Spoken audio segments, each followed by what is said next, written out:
Matapos ang ilang linggong trabaho ni Kim Chiu sa kanyang mga commitment sa It's Showtime para sa Magpasikat Challenge, nagbalik na muli ang actress sa shooting ng kanilang upcoming movie ni Paolo Avellino na pinamagatang My Love Will Make You Disappear.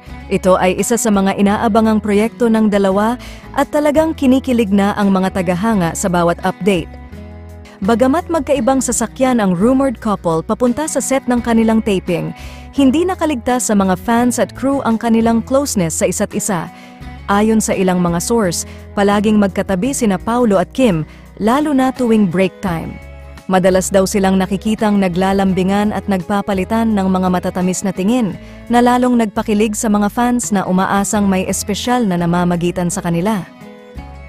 Hindi maikakaila na patuloy na umaasa ang mga tagahanga na baka ang on-screen chemistry ng dalawa ay maging totoo na rin off-screen.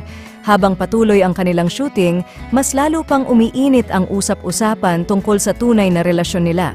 Dagdag pa rito, ang pagsasama nilang ito sa isang rom-com ay nagbigay inspirasyon sa mga netizens na mangarap na baka ang kanilang love story ay lumabas na rin sa totoong buhay.